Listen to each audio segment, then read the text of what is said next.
Good morning. Maybe you are waking up to the news that I know I woke up to. I think the trade happened at like 12:45 a.m. last night. I had a long day yesterday. Went to bed early because having to get up for this show is not normal for me. Right. I got the alert, the text alert while I was sleeping. Okay. Did you wake up to the text alert? Yes. Okay, so you kind of did find out in real time then. I found out in real time from the Sabres text alert. Right. So it had been reported, I guess, before they make it official. Mm-hmm. But I found out via that, and I had to look at the phone to kind of see exactly what was happening. And wait a minute, oh my God! Mm-hmm. And you start to think, all right, do I get up right now and look into it? No. I'm going to talk about this in like 5 hours. Right. Go back to bed, rest up. There's time. There's time to get to that. Do you keep your phone then on alert overnight? Like your text. Good question. If someone texts you, there's the ping notification. I will have to tell you, and so I do. Part of the reason is when I was younger, my father passed away when I was in college. It was more of a late night thing, and that happened. So I've always been weary of, okay, plus I'm in the business of news happening. I just have to be ready for something to happen. The ironic part is the night the Bills allegedly traded for Antonio Brown, I had my phone on silent without realizing it when I went to bed and did not know. Okay. So I actually never had to deal with that. You didn't. Meanwhile, I drove in here to talk for an hour with Brian, thinking that the deal was done. So I've done a show talking about Antonio Brown coming to the Buffalo Bills, and I basically slept through the whole thing, and then woke up and said, "Hey, what happened? What are you guys talking about? Right. I didn't see this." It was over by that next morning. No doubt about it. But to answer your question, what's funny is a couple nights ago, had a few texts come in late just for things that people were texting me about. And it was like, dude, it's late. I'm trying to fall asleep, but I don't want to shut off my phone. Right. So, and then you wake up this morning, and it's almost appropriate, right? I think a lot of people are upset.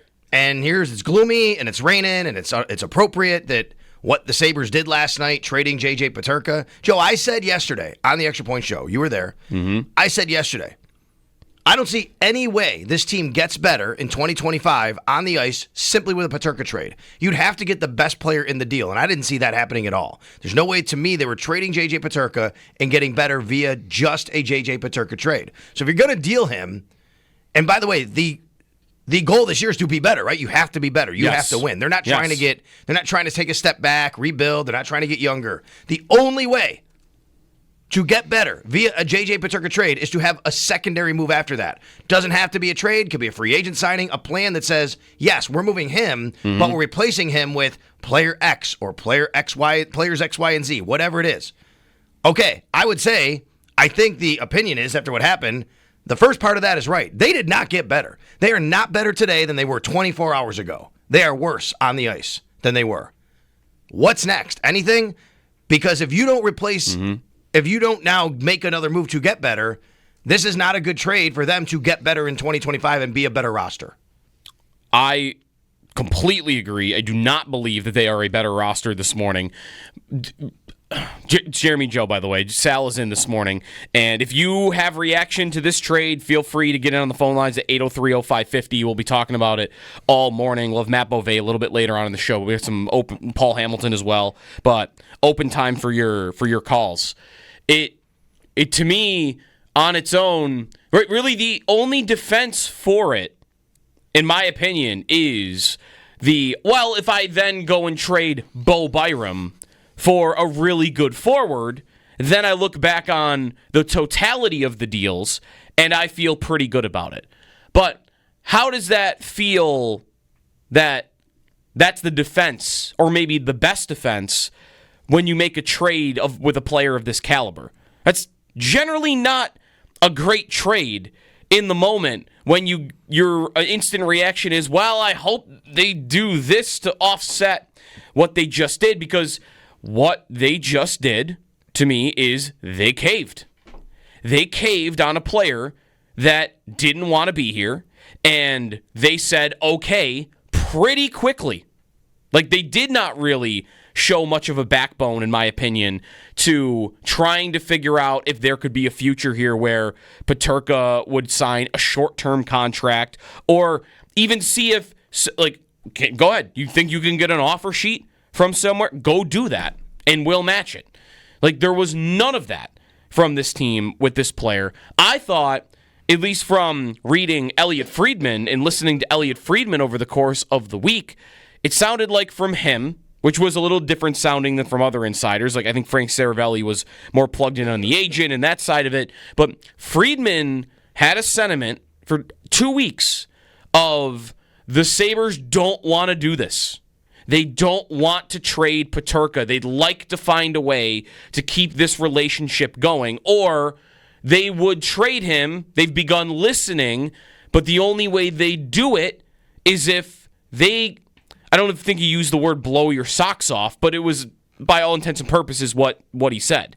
That you're really going to have to give them a juicy offer to get this player off their team. Michael Kesselring and Josh Doan, to me, doesn't strike that chord. And it doesn't mean that those two players cannot help the Sabres. I think there are some things to like about both of them. Really, what this trade does for me is it confirms a lot of priors about the Sabres that you might have had.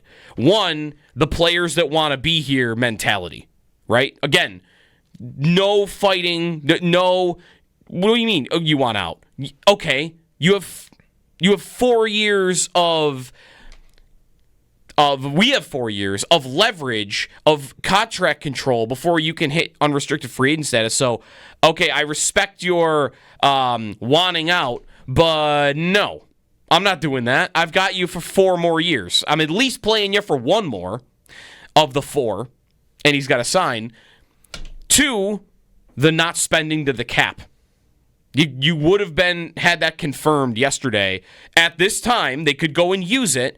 Like, Owen, I woke up to your tweet of like, well, now the Sabres do have all this cap space to use. And I'd love for that to be true. How confident are we, though, that the Sabres are going to turn around and they're now viewing this as, man, look at, we got $21 million in cap space now after trading Peterka. We didn't have to pay him $7.7 million, which is what he signed with Utah. So we can go use that. That's not how I approach that. That's not how I think about it on the surface. It's, oh, they're not going to spend to the cap again because they traded a player that cost almost $8 million, and they replaced him with a couple of players that make less than $2 million total. So that prior would be confirmed. And the other one, which this isn't necessarily a negative one, this is something I think we've known about them for 2 years, which is they want to be tougher to play against. They absolutely want to be tougher to play against. And I think they did that with this trade. They got a good defensive defenseman who I've seen described, even though he's 6'5", as physical, but he's not like the meanest defenseman. He will drop the gloves if he needs to, but he's not going to be a bone-crushing hitter out there. So that helps you. And then Josh Doan looks like he's a player that makes a really solid defensive impact.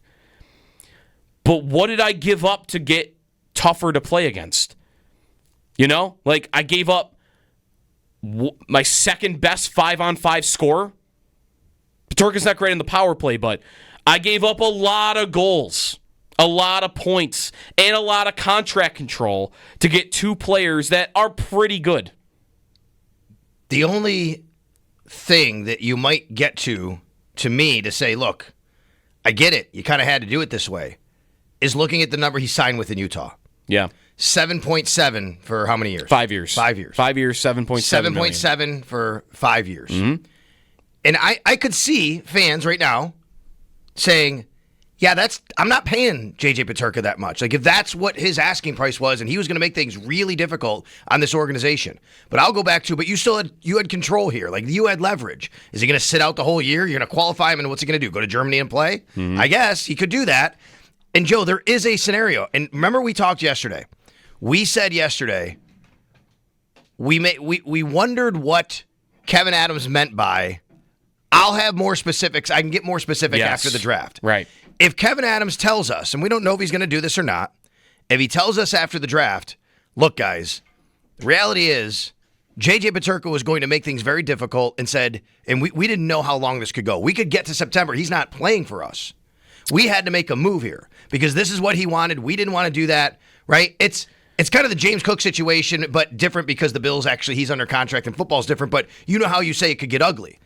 And if he says that, and you get to, we had to do that, And then you think, well, how many other teams were willing to pay him 7.7? That's why you got this return. Utah was willing to do it, not as many teams, so you have less bidders. That's to me, that's the only kind of the best way to get to, I can make a little more sense of this, because otherwise, what I keep coming back to is you got to be better in 2025. That's the goal. Everyone knows, everyone stated it, people's jobs are on the line. This trade in itself does not make you better. 7.7 for 5 years, would you have been okay with that? If they did this, if we woke up today instead to the Sabres just signed JJ Peterka to 7.7 over 5 years, what's your reaction? I think it would have been great news. I think it would have been great news because I don't really view 7.7 as that expensive for a player of his caliber. I don't disagree. I think actually we have yet to, as a fan base, been... I mean, that's more than Tage, by the way. He'd be the second highest paid player. Joshua Norris, 7.9. Tage Thompson, 7.1. How about that? A guy that some people forget is even on the team because he only played 3 games. Their highest paid forward. But we haven't, as a fan base, really even been exposed to what players like this get in the open market because you have 2 things that have been working against that. One, Sabres have never spent to the cap since, it's been at least 5 years since they spent to the cap. It's like $30 million of unused cap dollars in the last 4 seasons that they haven't used. So that's one part of it. The other part of it is they sign guys so early that you never go through this with Tage, where Tage at $7.1 million. Guarantee you Tage is not a $7.1 million hockey player. He's closer to a $10 million hockey player. The other thing now is the cap has gone up big time. $95 million this season, and next year there are talks that it could be over $100. So $7.7 million to me would have been welcomed for this player. He's a very good especially player. On a 5-year deal versus a even longer. Maybe you can revisit and see where you are. Sure, I would have been fine with the 5 years. Yeah. I mean, it was 2 years. I would have been okay with it. Just anything that is going to have him on the ice for you this season. Yeah. Because this season, I don't care about the age for this moment in time. I'm trying to win right now if I'm that team, and this guy helps me win in a big way. And to have him dealt like this quickly, where, oh man, like the worry of, he might not be signed and sit out in training camp in September, just come on. I'd hate to harp on the same example all the time, but Jonathan Drouin wrote a letter to the Lightning saying he'd never play for the organization again, and the team said, yeah, we're still not trading you, and he ended up playing for them again. It happens. And yesterday, the other part of it was what I said when we were on together. If Kevin Adams does this, if he trades him only because the guy says, I'm not playing for you, I don't want to play for you, and his mantra is, I only want players who want to be here, and here you have a 23-year-old who has not developed. We know that. Look, I mean, he's super young in this league, who's a high-level scorer for you, and you say, okay, you don't want to be here, I'm going to trade you. It's just setting a bad precedent to keep doing this.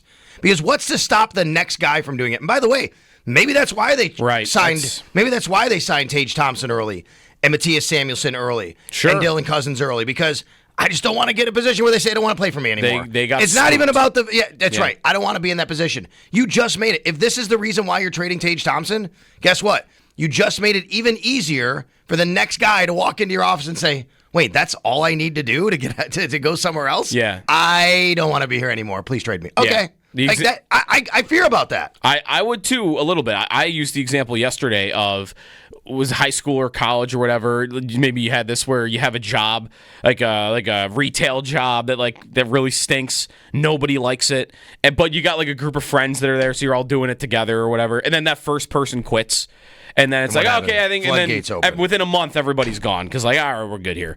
And sure, if in a year. Maybe right now they're saying, I'm good. We're going to give it another year. I'm not thinking about it right now. But in a year, if they miss the playoffs again, and Dahlin goes, year 8, I think I might be done. And he thinks, JJ got out pretty easily last year. Mm-hmm. Wasn't that contentious. It wasn't that much of a fight. He got right out. Then it might allow them to get to that decision quicker. Rather than an organization that, listen, you can't just do, everybody's got to be dying to wake up a Buffalo Sabre, like Adams talked about earlier in the week. You can't assume everybody on the team is thinking that way. It's just you haven't earned that as a team and as an organization. You have to earn that. And they have a locker room right now with guys that it just might be how depending on how brash a person is. Where, okay, a guy like Peterka has the self-confidence to go tell his agent, like, yeah, go get me out of there. Like, I don't want to be there. Where there might be other players on the team that are thinking it every day, but they don't really want to make a problem. And now, when you show everybody else, like, oh, it won't really be that much of a problem, we'll just trade you in a week. Or in a month, however long it's been since Peterka might have wanted out. I don't like the precedent that sets, and I don't like that they were willing to set that precedent for only this much. Which, again, like if you don't know much about these players, listen, that's no shame on you. Like these are not really household names in the league. They're young players. Mm-hmm. They have played each 2 full seasons in the NHL. They have actually one's 22, one's Doan's 25. only played one. Right, 22 and 25. Not that they're here to score goals, but they have scored a combined goals in their careers less than what Peterka scored last season. So there's that. But one of them is a defenseman, and Kesselring could be good. I watched some of him this morning. Like 6'5", he skates really well. He has a nice shot, although I did see a good evaluation of him that he shoots all the time. Like he shoots a lot, which might not be a good thing because he only scored 7 goals. But whatever. Like there looks like there's a heavy shot. I'm kind of here for that. That's funny. Just every time he gets it. Got a guy that just shoots all the time, and like we're just gonna go mad about it. Yeah, no matter. They're gonna love it when it goes in, and then like, why is this guy shooting? Yeah, he's the Jameis Winston of defensemen. I love it. Uncorking it. So that might be a good player. Right shot defenseman, 6'5". Like we could talk more about him. We'll try to get a guest on from Utah at some point, and then Josh Doan, who's going to help them on defense, good defensive forward. Let me ask you this: you just said it. Right shot D. Remember, Kevin Adams even said in the press conference, right shot D are very hard to come by. Do you think, it reads to me like they kind of made sure, like, if we're going to do this, we got to get that type of player back, which kind of pins you in a little bit of a corner if you're going to do that. Like, hey, what's the asking price for JJ Peterka? You ask 20 teams who are interested, and every team he talks to, he says, you got to give me back a right shot D. Yep. That really limits the pool of what you can trade for. It does, and I don't, man, I think they probably did prioritize that in a big way. And I would question that. I would really question that because the whole left shot, right shot D, I do feel like it is way overvalued, especially when the Sabres specifically have 2 defensemen that lead that position group. One in Doan, who has spoke openly about that he prefers the right side because it gives him more passing angles as a defenseman.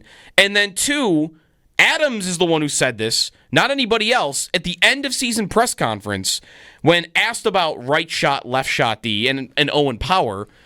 He said that they had numbers that indicated Power is better on the right side than he is on the left. I guess that's not true, or it's true and they just don't care, or they just think that the future he'll be better on the left. I don't know, but I didn't have any problem with Doan and Power playing on their offsides, and I think that if they acquired a lesser player because he's a righty instead of a lefty, that's not going to sit well with me. But he is right. Like there are not a lot of right shot D that are available. They are way overvalued in the league, and listen, that would be one area where I'd like a GM to kind of take advantage of the league, not fall in line with, oh yeah, I'll spend a ton to get guys that, Kesselring cost a lot to get. JJ Peterka is what it cost to get this guy as a right shot defenseman who has never played 18 minutes a night per season. He's played it in a single game, I'm sure. 17 minutes and 41 seconds. Okay, let's hear what they have to say about an increased role, because I would imagine they're putting him on the ice 20 minutes a night, at least, to make this trade worth it. Well, I want to get into today to what could be next, because you have to start thinking now about what they could do. For sure. But I'm looking at the number, and I'm thinking about the conversation. Did you hear yesterday the conversation I had with Josh about, how offer sheets work with the AAV compared to a normal AAV? Yeah, I think so. So if you sign a player to an offer sheet, it doesn't matter if it's 6 years or 7 years or 10 years. You only take the total value and squeeze it to 5 years for the compensation purposes. Interesting. I didn't know this until Marty brought it up on Sabres Live. So yeah, I didn't if you sign an offer sheet to a guy for, let's just use round numbers here, 7 years, $70 million. Mm-hmm. It's not $10 million a year. For the compensation purposes, it's 70 divided by 5, not 7. Really? Yes. So I'm looking at the number. I'm like, so that's why Marty said this a couple weeks ago. He said that's why offer sheets are generally no longer than 5 years. Now I look at Peterka's contract. He signs 5 years, 7.7.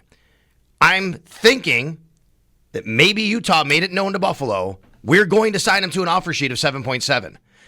You look at that AAV of 7.7. Offer sheet. What is the comp? 2 firsts, a second, and a third. I'm sorry. A first, a second, and a third. One first, a second, and a third. If I'm the Sabres, I've said this all along, and I'll stick to it. I'm not interested in that. I'm not taking that compensation. I don't care. No, so, I'm not. So what does that lead you to? Sabres go, okay, we're not paying him that, so just make a deal and give us players. Because to me, it has to be where the Sabres then said, then we're not going to match that offer sheet, but we're also we don't want the compensation. So what do you want to do here? Or you match it. Right. They could have matched it. I agree with you. Or you match it. I agree with that, and they should have done that. But yes. my thought is here, this is what happened. Right. That they decided we're not paying that money. But this is where this player. This is where I just don't, and we got to take a break, and we have some guys who want to get in on the phone lines on this. That's where I just don't feel like the Sabres were squeezed. I know that there was the talk of the offer sheet and, a guy that doesn't want to be there, but I don't feel like they were squeezed that much, because even in a hypothetical like that, I'm still the guy with the leverage if I have the opportunity to match it. Because, okay, I'm not saying you'd want him to play the whole 5 years, but all right, here, you just gave me an extra year of control. You're under contract now for 5 years, and I'll trade you when someone offers something good. I'll look. In respect to the player, I'll call around even. I'll listen. But I'm not trading you until somebody gives me the value, and until then, you're under contract. And you need to keep playing if somebody wants you and wants to pay you. Right. And listen, that's the other. There's a lot of assets or factors to get to on this, and the idea that they felt like they had to trade him. But Peterka, you didn't even test him, in his agent. If they sit out and don't play for you at the beginning of the season after you match an offer sheet or something, how's that going to look on him? Hockey is not like other sports. Hockey culture could look down on you big time for that if you sit out games and don't play. So I think the Sabres should have called his bluff. I think they should have called his bluff on whether he might have sat out or not played or not signed a contract, and they didn't even test it. I think technically, I don't know, and I have to look operationally. I could be wrong. I don't think you could sit out after matching an offer sheet because that becomes binding. I do think you could sit out after giving him a qualifying offer, right? And then him. Yeah, you're right. What I'm saying though, he could have just not signed though. I'm saying. Okay. Once he signs the offer sheet, he signs. Then he's got to play. Yeah. He's signed. He's not under contract. Right. Until during an RFA status. Right. 803-0550 is the phone number. Mark and Scott, if you hang on hold through the break, we'll get to you right when we come back. We have open phone lines at 803-0550. JJ Peterka traded late last night, almost 1 o'clock in the morning, for Michael Kesselring and Josh Doan of the Utah Mammoth. The Sabres trading another one of their critical players to a team that didn't exist 5 years ago. They did that before. Jeremy is doing 100 Holes right now. We'll check in with him, get his thoughts on this trade and also what's going on and how he's doing down at Wanaka. We'll talk to Matt Beauvais a little bit later on. He did a mock-off season yesterday. We already got that. We already got one deal that's happened, so off-season's already begun for the Sabres. Draft on Friday. It's Jody Biasi, Sal Capaccio to your phone calls next here on WGR.